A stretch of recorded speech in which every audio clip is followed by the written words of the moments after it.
শতাধিক বছরে পদার্পণ করছে আমবাড়ির পোস্ট অফিস মোড়ে দুর্গাপুজো। একসময় এই পুজো রাজগঞ্জের আমবাড়ির মহন্ত বাড়ির পুজো নামে পরিচিত থাকলেও সেই পুজো এখন সর্বজনীন হিসেবে করা হচ্ছে।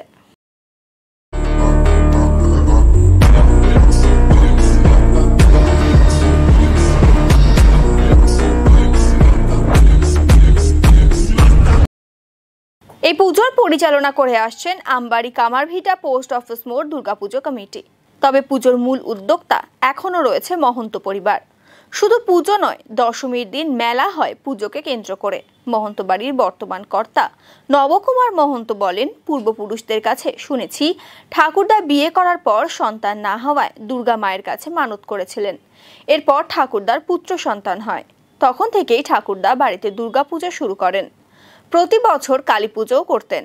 সেই পুজো বংশ পরম্পরায় হয়ে আসছে। 100 বছর পেরিয়ে গিয়েছে এই দুর্গাপুজোর।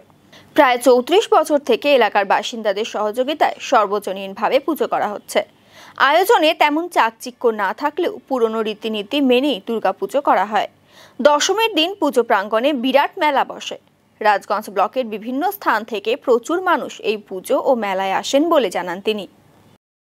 বিষয়টা হলো, আমি শুনেছি ঠাকুরদার মুখে, ঠাকুরদা বিয়ে করার পর 2 বছর সন্তান লাভ করতে পারেনি।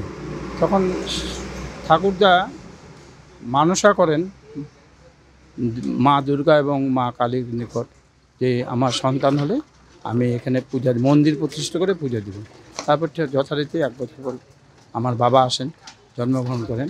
তারপর থেকে পূজাটা শুরু হয় এবং ঠাকুরদাই দুর্গা মণ্ডপ এবং কালী মণ্ডপ তৈরি করেন এবং পুজো বহু বছর, তো 100 বছর আর ঠাকুরদাই পূজাটা শুরু করেন এবং বর্তমানে এখন সার্বজনীন হয়েছে। কিন্তু ঠাকুরদা জীবিত অবস্থায়, বাবা জীবিত অবস্থায় তারা করতেন না এবং আমরা 2 বছর করেছি নিজেরা। কিন্তু এখন সব দিকে ন্যায্য মূল্য বৃদ্ধি হওয়াতে আমরা পারি না। বিশেষ নিয়ম বলতে কি, এখানে পুজো হতো, এখানেই প্রতিমা তৈরি হতো। হ্যাঁ, এটাই দেখে আসছি। হ্যাঁ, এখানে পুরোহিত মশাই পূজা করতেন। চণ্ডীপাঠে আমাদের প্রয়াত ডক্টর চিত্তরঞ্জন মুখার্জি, উনি চণ্ডীপাঠ করতেন। প্রবল উৎসব নিয়ে আসতো। মেলা হতো, দশমীর পরে মেলা হতো। মেলাতে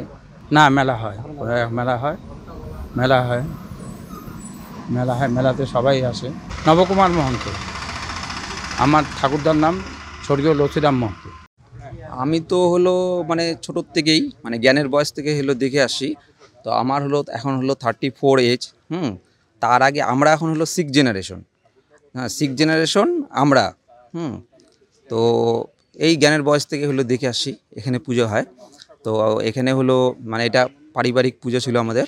মানে আমার বললাম যে 6 জেনারেশনের আগে পুজো যে শুরু হয়েছিল।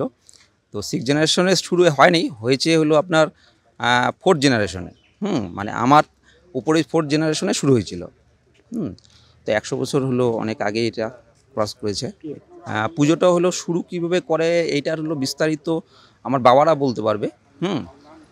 বিস্তারিত আমাদের পক্ষে এটা মানে বলা সম্ভব না। পুজোর আয়োজন সম্পূর্ণ আমাদের বাড়ির থেকেই হয়। এখন তো মানে সময়ের সাথে সাথে এটাকে একটু যেটা আর কি হয়, একটু মডিফাই হয়, একটু আধুনিকতার ছোঁয়া লাগে। কিন্তু আমাদের পুজোটার মধ্যে এরকম কোনো বিষয় নেই। আমাদের পুজো যেটা ছিল, হ্যাঁ, মানে সেই আমল থেকে যেইভাবে পুজোটা হয়ে আসছে সেইভাবেই হয়।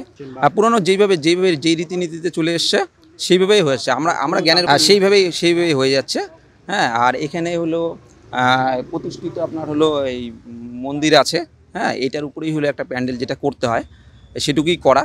হ্যাঁ, তারপরে বাদবাকি ধরুন মানে এখন তো একটু সার্বজনীন হয়ে গেছে, মানে সবাই মিলে প্রতিবেশী মিলে করা হয়। এটা ধরেন 30-35 বছর ধরে এটা করা হয়, মানে সার্বজনীন সবাই মিলে। তার আগে মানে এই পুজোটা আমাদের বাড়ির থেকেই হতো। এখন একটু মানে ভালো করে করতে গিয়ে, সবাইকে মিলে করতে গিয়ে এটা সার্বজনীন হয়েছে। এখন তবুও আমরা এখনও মানে মায়ের প্রতিমা থেকে শুরু করে যে আনুষঙ্গিক সব জিনিসপত্রগুলো যেগুলো আছে পুজোয় লাগে, সেই জিনিসগুলো মানে আমাদের বাড়ির থেকেই দেওয়া হয়। আমার চিরঞ্জীব মহন্ত, আমবাড়ি ফালাকাটার কামারভিটা বুথ 27 নম্বর বিন্নাগুড়ি অঞ্চলের অন্তর্গত 27 নম্বর সংসদ। পুজোটা এই পোস্ট অফিস মোড় দুর্গাপুজো কমিটি। আমি বিয়ে হওয়ার আসার পর থেকে এখানে আমাদের বাড়িতে দুর্গাপুজো হয়। এটাই আমি দেখে আসছি। সবাই মিলে এখানে আনন্দ করি। পূজা পার্বণ করি। আমরা 5টা দিন খুবই আনন্দ করি। এখানে মেলাও হয় দশমীর দিন। দশমীর দিন বাড়ি থেকে আত্মীয় স্বজনও আসে, এসে এখানে আনন্দ উৎসব করে, তারপরে যার যার বাড়িতে শেষে চলে যায়। আমরা খুবই আনন্দ করি। আমি তো এখানে 32 বছর থেকে দেখছি পুজো। আর ছোটোবেলা আমার বাপের বাড়িতে এখানেই, ছোটোবেলা থেকে দেখে আসছি যে এখানে পুজো হয়। সকলে মিলে আমরা করি, খুবই আনন্দ হয়। আমাদের ছোট পুজো হলে খুবই আনন্দ করি আমরা।